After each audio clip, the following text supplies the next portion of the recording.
sur la radio de l'Évangile, les cours bibliques par correspondance. Une émission de Média Service Diffusion MSD tous les mardis de 9h30 à 10h.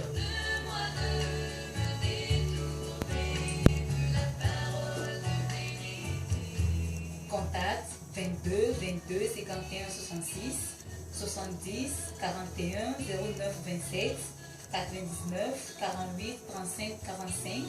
Email msdlomé2008@gmail.com. BP 60254 vers Lomé Togo. Bonjour et bonsoir tous les auditeurs, les auditrices de la radio JVA. Jésus vous aime. Que la paix et la grâce de Dieu vous aient accordées pour entendre ce que Dieu a mis encore dans mon cœur pour pouvoir le partager. Que la grâce de Dieu abonde sur ceux qui m'écoutent, pour ceux qui vont venir entendre encore cette merveilleuse parole de la part de Dieu Tout-Puissant. Donc, prions.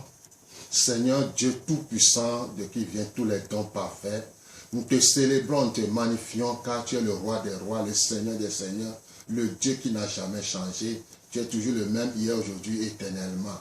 C'est pour ça que nous t'aimons vraiment, parce que tu es un Dieu confident, un Dieu vivant, un Dieu qui est terrible, redoutable, mais qui a un cœur de Père pour chacun de nous. Papa, merci. Je remets tout ce que je dois faire ici entre tes saintes mains. Les appareils, les techniciens, tout entre tes saintes mains. Que ta grâce couvre tous ces appareils, couvre les techniciens et que Dieu Tout-Puissant, les auditeurs, les auditrices ouvrent leurs oreilles spirituellement pour entendre ce que Dieu tu as préparé pour aujourd'hui dans le nom de Jésus-Christ. Amen. Donc, le mardi passé, on parlait de notre intimité avec Dieu, la relation que nous devons avoir avec Dieu. Quand la trompette va sonner, on sera auprès de notre Créateur.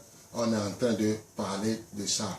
Et on disait que la relation qui existe entre le Créateur et ses créatures, s'il y aura question d'amour, l'essence de son amour, l'essence de son amour, c'est l'amour inconditionnel, l'amour désintéressant, l'amour éternel, comme il a déclaré dans Ésaïe 43, verset 4, tu as du prix à mes yeux, je t'aime, je t'honore. Il a dit dans Jérémie 31, verset 3, de loin l'Éternel se montre à moi, je t'aime d'un amour éternel. Et Jean 3, 16, Dieu a tant aimé le monde qu'il a donné son Fils unique, afin qu'il croit en lui ne périsse point. Dieu a donné. La définition de l'amour, c'est donner. Dieu a donné. Et Dieu, dans 1 Jean 4, verset 8, dit, Dieu est amour. Dieu est amour. Donc la relation qui doit en découler, la relation qui doit avoir lieu, c'est l'amour inconditionnel de Dieu. Et on a parlé que nous, on a reçu de l'amour conditionnel qui a amené des dégâts dans nos vies. Et aujourd'hui, pour avoir une bonne relation avec Dieu, c'est difficile. Quelqu'un qui n'a pas de relation paternelle, de relation maternelle, comment il pourrait avoir une relation avec toi? Donc Seigneur, Dieu est prêt à intervenir pour que ta relation avec lui s'améliore, stable, équilibrée.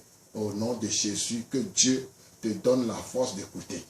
Donc aujourd'hui, on va parler encore sur ça, l'intimité avec Dieu. Dans la Bible, des gens ont fait l'intimité. Des gens ont une bonne relation avec le Créateur, de telle manière qu'il y a des effets. Dans la Bible, des hommes ont fait l'expérience de la présence de Dieu. Dieu a passé en premier dans leur vie. Dieu ou rien. Le cas de Enoch, Genèse 5, verset 24, il a marché avec Dieu au point où Dieu l'a enlevé. Il n'a pas connu la mort physique. Voilà une relation que Enoch a fait avec l'Éternel, Tout-Puissant, jusqu'à ce que Dieu a pensé l'enlever vivant. Il n'est pas mort. Est-ce que ce Dieu-là a changé? Non, il est toujours le même, hier, aujourd'hui, éternellement. Si nous continuons, Abraham était l'ami de Dieu. Il le mettait au courant de ses projets. Il veut détruire Sodome et Gomorrhe. L'Éternel est venu vers Abraham, qui est l'ami de Dieu, son ami. pour montrer ses projets. C'est pourquoi celui qui a une bonne relation avec ce Dieu magnifique, si Dieu a des projets pour lui, comme la Bible dit que Dieu a un bon projet pour nous, ce projet de paix et de tranquillité, si tu s'attaches à ce Dieu, Dieu va te faire voir ses projets et tu réussiras parfaitement dans la vie. La relation qui n'existe pas entre nous, nous-mêmes, nous faisons nos propres projets et des fois, ça n'atteint pas l'objectif. Donc, la destruction de Sodome et Gomorrhe, Abraham, Dieu ont discuté de long à large, mais Dieu n'a rien trouvé, mais il a détruit Sodome et Gomorrhe. Moïse, Dieu parlait à Moïse face à face comme un ami parle à son ami. On peut trouver ça dans Exode 33, Exode 33, verset 11. Dieu parlait à Moïse face à face comme un ami parle à son ami. Exode 33, verset 11. Dieu, le Créateur, vient devant Moïse et il discute. Il parlait. Dieu dit avance, il dit pas question. Toi, tu prends le devant, on te suit. Donc, quand on suit Dieu, on a une bonne relation avec Dieu, Dieu nous met au courant.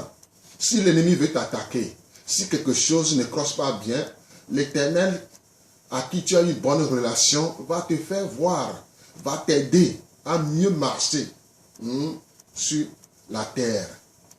Sinon, sans relation, aujourd'hui, on ramasse les pots cassés. Moïse parlait. David, il a beaucoup aimé Dieu. Son nom même signifie aimer de Dieu.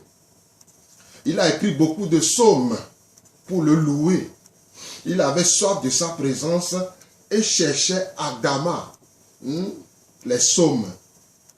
Une partie des psaumes ont été écrits par David pour louer Dieu.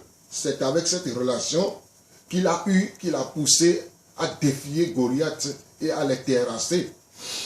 Quand on a une bonne relation avec Dieu, on devient l'ami de Dieu. On devient le préféré de Dieu. Et Dieu va tout faire pour être en contact avec toi, jour et nuit. Dieu parle encore. Dieu n'est pas un sourd-muet. Dieu parle encore. C'est nous qui sommes des sourds-muets. On parle, on entend, mais quand Dieu parle, on ne l'entend pas. Donc, prier, c'est dialoguer avec Dieu. C'est conserver et converser avec Dieu, pardon. Dieu est vivant et il n'est pas mort. Dieu est vivant. Dieu est vivant. Il parle encore. Il a parlé jadis et aujourd'hui il parle encore. Donc nous devons tout faire pour avoir une relation terre à terre avec ce Créateur magnifique. Il nous aime. Il nous aime. Donc quand on tombe amoureux de Dieu, on l'obéisse. L'amour implique l'obéissance. L'obéissance implique la crainte et le respect. Quand on aime Dieu, quand on a cet amour en lui, on le respecte, on a la crainte. Avant de poser quoi que ce soit, je dois consulter mon roi, mon Dieu, pour voir s'il est d'accord. Si vraiment j'ai une relation avec ce Dieu magnifique, je dois me laisser. Le Saint-Esprit va m'aider à obéir à ce Dieu magnifique. Il nous aime tant. Il ne veut pas nous créer des problèmes. Il connaît parfaitement l'œuvre de Satan. C'est pourquoi il est venu détruire les œuvres de Satan. Donc, quand on a une bonne relation avec Dieu, on obéisse à sa voix. On obéisse parce que, comme il est tombé amoureux de nous, quand on tombe amoureux de Dieu, on aimerait toujours le respecter. On aimerait toujours avoir sa crainte. Donc, Dieu est prêt à intervenir dans notre vie. C'est en étant unis à lui que nous pouvons découvrir notre vraie identité. Quand on a l'amour inconditionnel de Dieu, l'amour désintéressant, l'amour éternel, on retrouve notre vraie identité. Notre vraie identité, on le retrouve en Christ Jésus. L'identité, c'est notre image. Image que nous avons de Christ, ou l'image que nous avons de Dieu.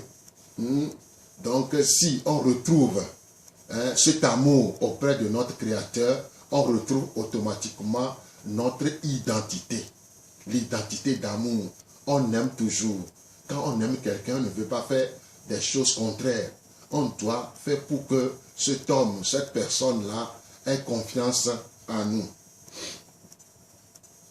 Donc, quand j'ai une bonne relation avec Dieu, et si cette relation est terre à terre, l'intimité avec Dieu, tomber amoureux de Dieu, il y a les signes qui montrent vraiment que tu as une bonne relation avec Dieu.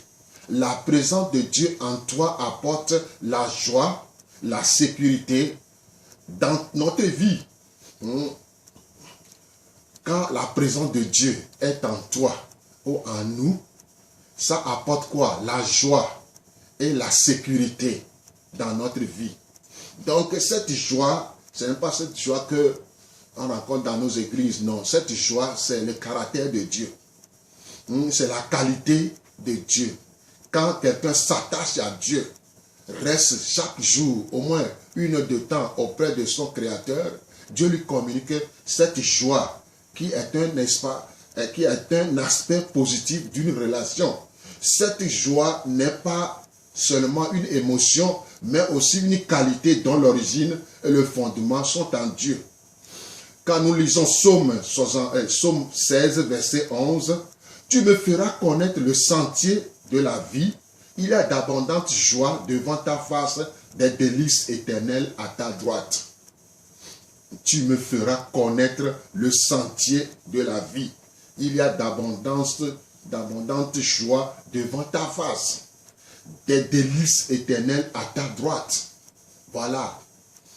Il y a d'abondantes joies devant la face de Dieu. Celui qui chaque jour cherche la face de Dieu, celui qui chaque jour reste dans la présence de Dieu, cette joie, Dieu le communique. Et cette communication de cette joie fait que sa présence continue. Ça devient des délices éternelles dans la personne. Romains 15, verset 13 dit que le Dieu de l'espérance vous remplit de toute joie, de toute paix dans la foi, pour que vous abondiez en espérance par la puissance du Saint-Esprit. Que Dieu vous remplisse de toute joie et de toute paix. Quand on a une bonne relation avec Dieu, on a la joie plus la paix intérieure. Il y a la paix intérieure. Cette paix intérieure te communique la joie inexplicable. On ne peut pas expliquer cette joie. C'est comme tu as l'espoir que s'il pleut ou neige, Dieu est avec moi. J'ai une relation avec ce Dieu magnifique. Donc il y a une joie que je ne peux pas expliquer. La joie peut même naître de la souffrance. Quand on a une bonne relation avec Dieu, la joie qui est en nous, malgré la souffrance, malgré les persécutions, malgré les tribulations, il y a toujours la joie. Si nous regardons Colossiens 1, verset 24, l'apôtre Paul était en prison. Mais qu'est-ce qu'il a écrit? « Je me réjouis maintenant dans mes souffrances pour vous. Et ce qui marque aux souffrances de Christ, je l'achève à ma chair pour son corps qui est l'Église. » Il est en prison, enchaîné. Mais il dit, je me réjouis maintenant dans mes souffrances. Je me réjouis dans mes souffrances. Pourquoi? L'apôtre Paul a une bonne relation avec Dieu. Cette relation le pousse à écrire depuis la prison. Elle caractérise la vie du chrétien fidèle. Philippiens 3, verset 1. Au reste, mes frères, réjouissez-vous dans le Seigneur. Je ne me lasse point de vous écrire les mêmes choses. Et pour vous, cela est salutaire. Quand on a une bonne relation avec Dieu, on reste toujours fidèle. Quel que soit ce qui se passe, on demeure fidèle à ce Dieu. Il pleut ou neige, il y a des problèmes, des persécutions, la souffrance, les tribulations, problèmes de gauche à droite.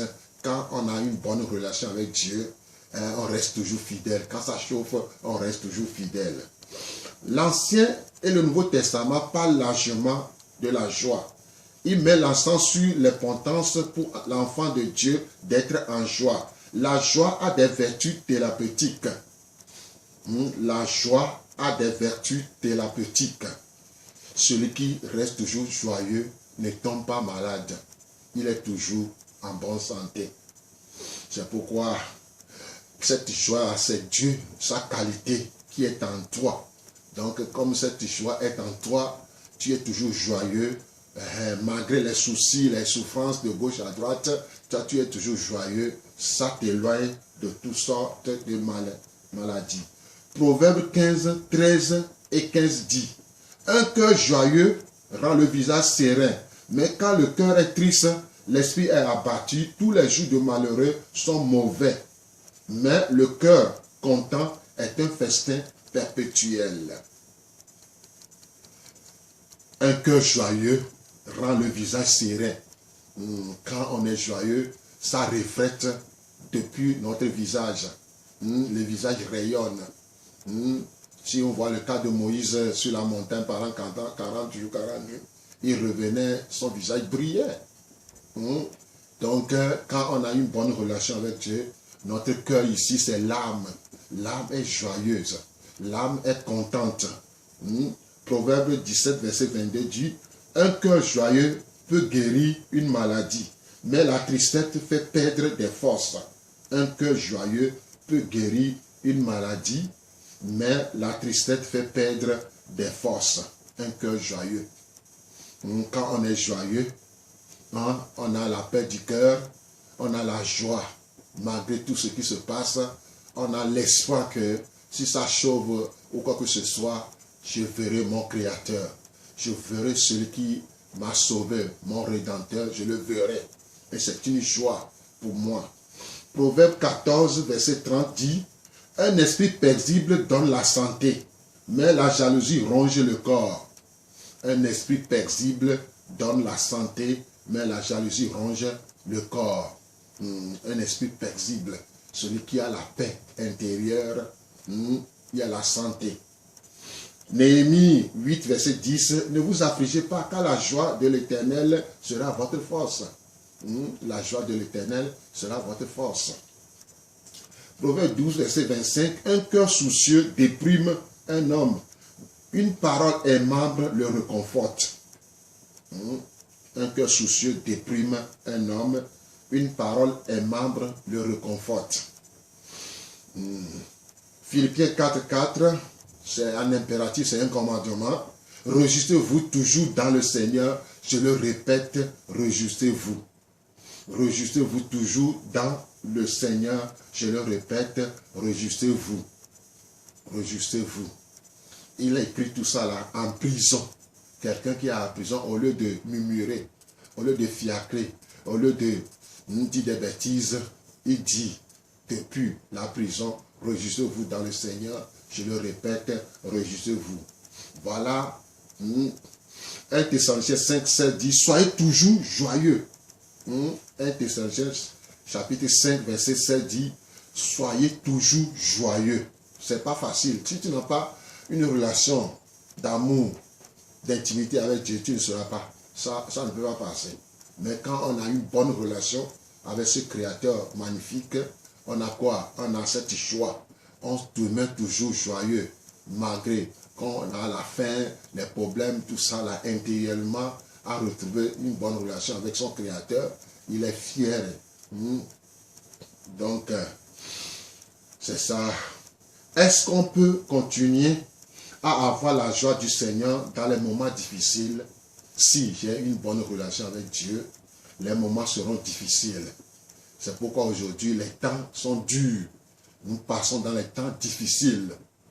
On regarde de gauche à droite, ça ne va pas.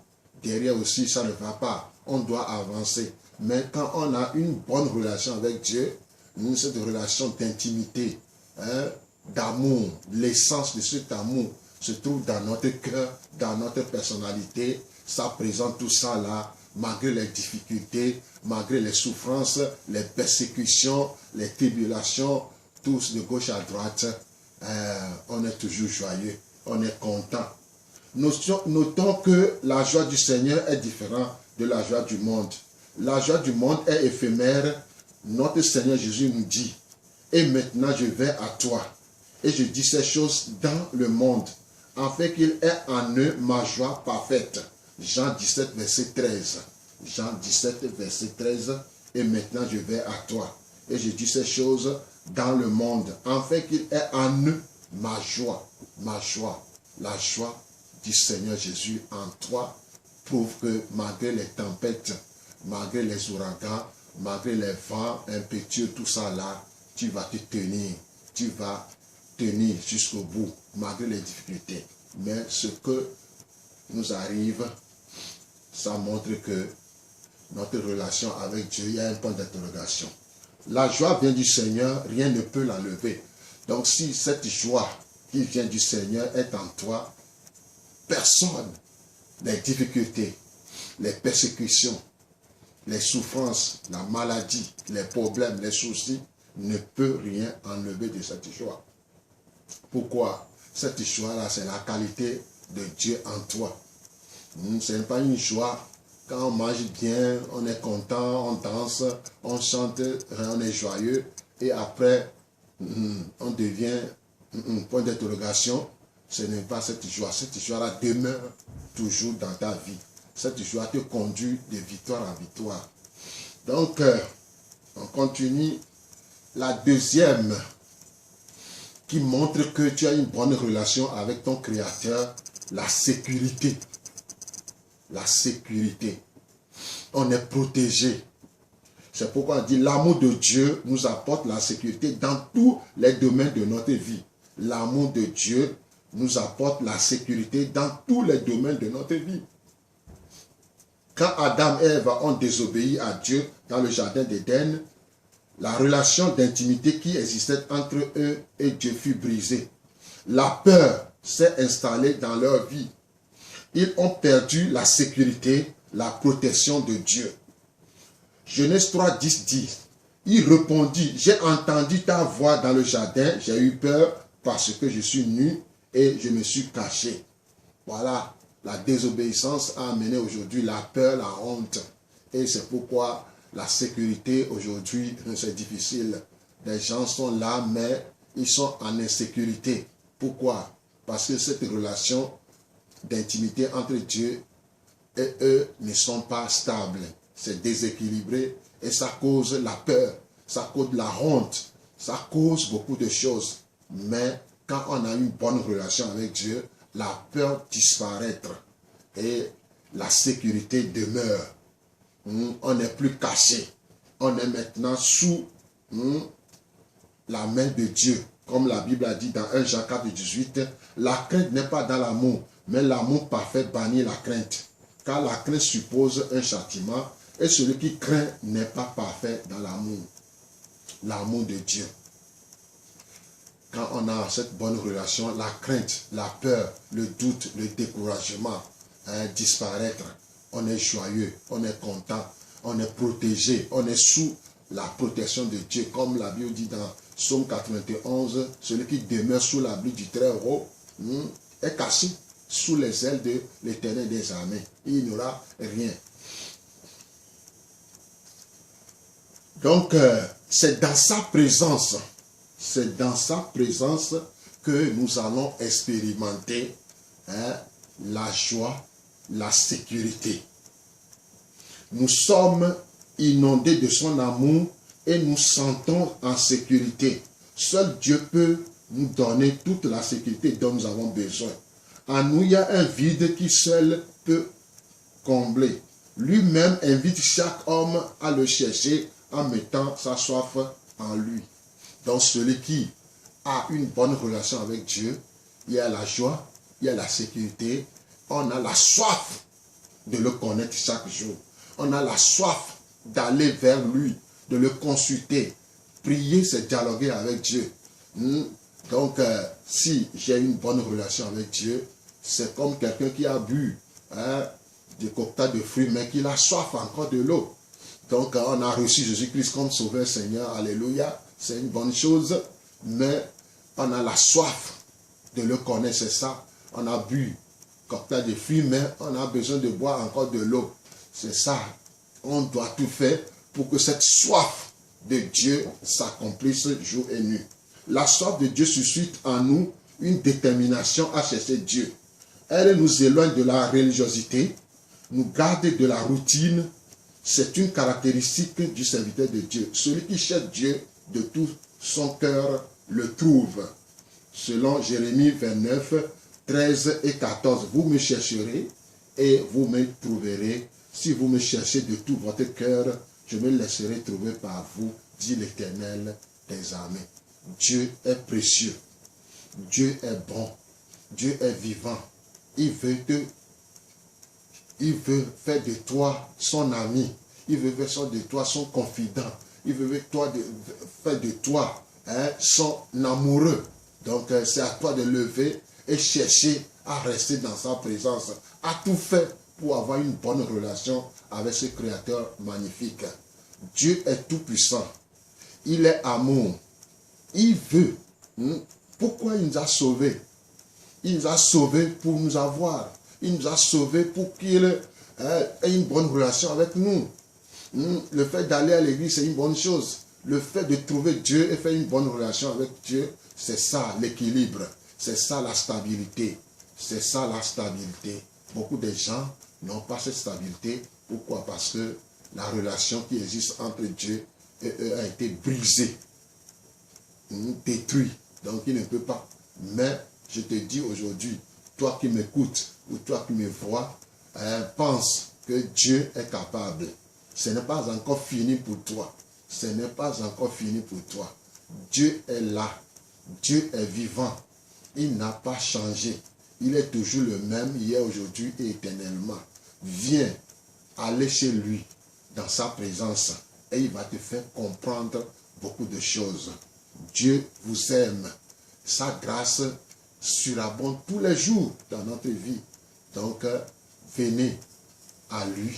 Il est prêt à t'accueillir les bras ouverts et à te communiquer cet amour. C'est dans sa présence que nous recevons l'amour vrai, l'amour inconditionnel, l'amour de Dieu, l'amour désintéressant. Oh, quel Dieu est semblable à toi. Dieu, il est prêt.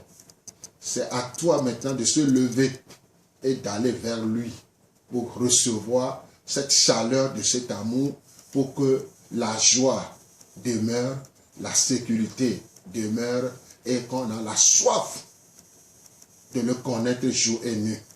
Dieu, il est vivant. Dieu, il est terrible et redoutable, mais il est aussi capable de nous communiquer sa pensée. Donc, venons à lui.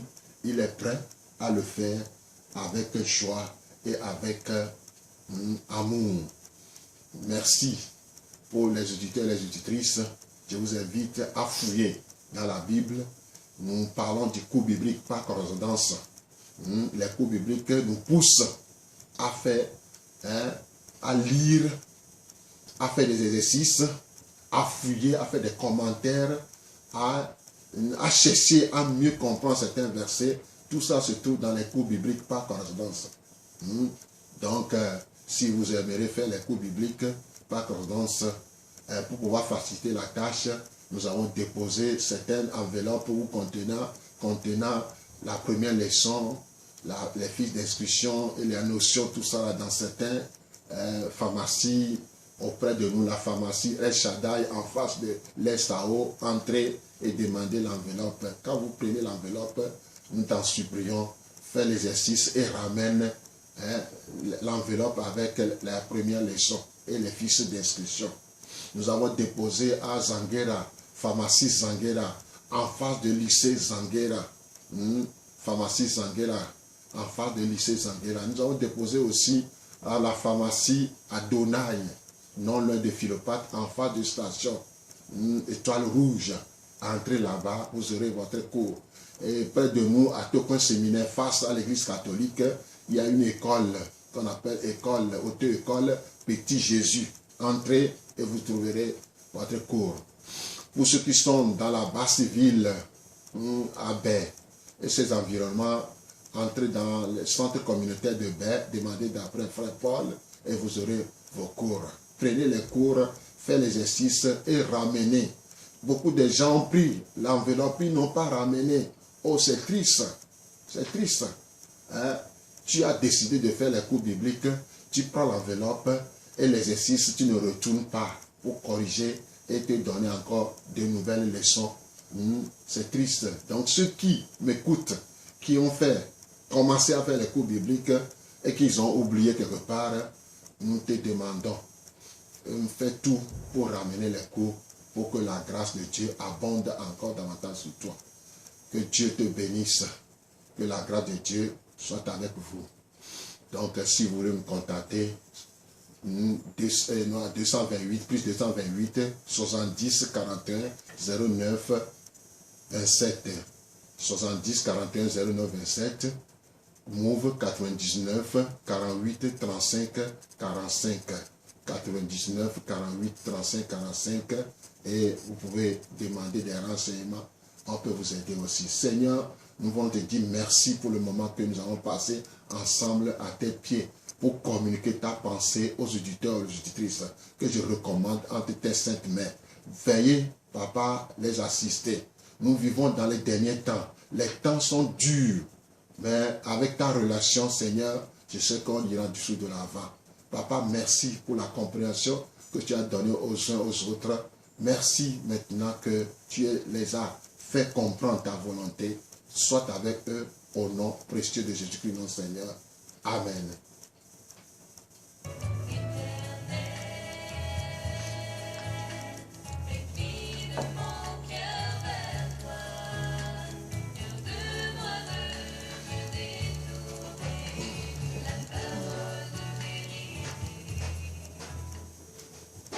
C'était votre émission Les cours bibliques par correspondance, présentée par Média Service Diffusion MSD, tous les mardis de 9h30 à 10h. Contact 22 22 51 66 70 41 09 27 99 48 35 45. Email msdlomé2008@gmail.com. DP